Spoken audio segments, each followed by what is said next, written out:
အခုလိုလိုရကြောင်းအမေရိကန်မှာဖမ်းခံလိုက်ရတဲ့အာဇာနည်ရဲ့ဇနီးမင်္ဂလာပါပိတ်တမ်းများရှင်အာဇာနည်နဲ့ဝမ်တို့ဇနီးမောင်နှံကတော့အခုဆိုရင်အမေရိကန်မှာနေထိုင်တာကြာမြင့်နေပြီဖြစ်ပြီးတော်တော်လေးကိုလည်းအခြေချနေပါပြီဒါကြောင့်မလို့အမေရိကန်ရဲ့စီမင်းစည်းကမ်းတွေနဲ့ဘလို့နေဘလို့ထိုင်ရမယ်ဆိုတဲ့အကြောင်းအရာတွေကအစားရှုပ်လုံမွေးရည်လို့နောက်တရှိပြီးသားလို့နှစ်ဦးလည်းဖြစ်ပါတယ်ဝမ်ကသူမဘာအမှားမှမလုပ်ဘဲနဲ့ရဲဖမ်းခံလိုက်ရတဲ့ဖြစ်စဉ်လေးတစ်ခုကိုဗိဒ္ဓတွေအားလုံးသိအောင်ဘူဟုတုတအနေနဲ့မျှဝေပြီးတော့ပြောပြခဲ့ပါတယ်။အဲ့ဒီနေ့တုန်းကဆိုရင်သူမကိုယ်တိုင်လည်းဒီကုလုံးထူပူပြီးတော့ဘာလို့ဘာကံရမှမသိတဲ့အထိဖြစ်သွားခဲ့ရပါတယ်တဲ့။ဖြစ်စဉ်ကဘယ်လိုလဲဆိုရင်တော့ဝမ်ကညနေပိုင်းသူမရဲ့အလုပ်ကနေအိမ်ပြန်လာခဲ့တဲ့အချိန်မှာတငယ်ချင်းနဲ့အတူတူတယောက်ကိုကားတစ်စီး80နောက်ဆက်မောင်းပြီးတော့ပြန်လာခဲ့တာပါ။သူမတငယ်ချင်းဖြစ်သူရဲ့ကားကအရှိကနေဥဆောင်သွားတာဖြစ်ပြီးတော့ဝမ်ရဲ့ကားကတော့အနောက်ကနေလိုက်ပါတယ်။အဲ့ဒီမှာရုတ်တရက်တွားနေရင်းနဲ့သူတို့ကားနှစ်စီးရဲ့နားကိုရဲကားတစ်စီးက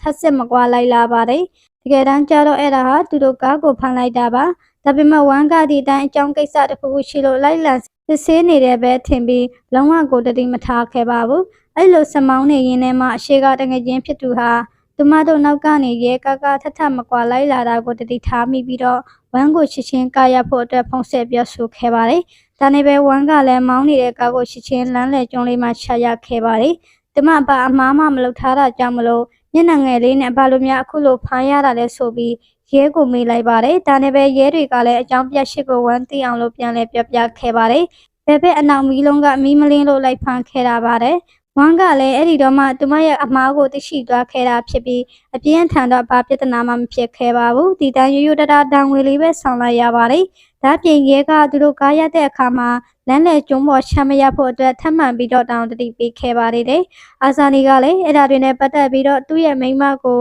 ကားမောင်းရမှာအဆင်ကျင်ဖို့အတွက်အကျဉ်းချင်းတတိပေးခဲ့ဖူးပါတယ်ဒါပေမဲ့ဝမ်ကအဲ့ဒါကိုလုံးဝနားမဝင်ပဲအခုလိုကိုထီလက်ရောက်အဖမ်းခံတတိပေးခံလိုက်ရတဲ့အခါမှာဒါလျင်တော်လေးတတိထားမိသွားတာပါ။ဘာဖြစ်တနာမှအကြီးအကျယ်မဖြစ်သွားတာကပဲကံကောင်းတယ်လို့ပြောရပါလိမ့်မယ်။ဒါကြောင့်မလို့ဗိဒ္ဓတို့လည်းတခုခုဆိုရင်အမှုမဲ့အမှတ်မှမနေပဲအခုဝမ်းဖြစ်ခဲ့တဲ့ပြဿနာလေးကိုတတိထားဆင်ကျင်ပြီးတော့ခရူးစိုက်ကြဖို့အတွက်မှာလာရပါတယ်နော်။ချစ်ချူဗိဒ္ဓတို့လည်းအားလုံးကိုကျေးဇူးပဲတင်ရှိပါ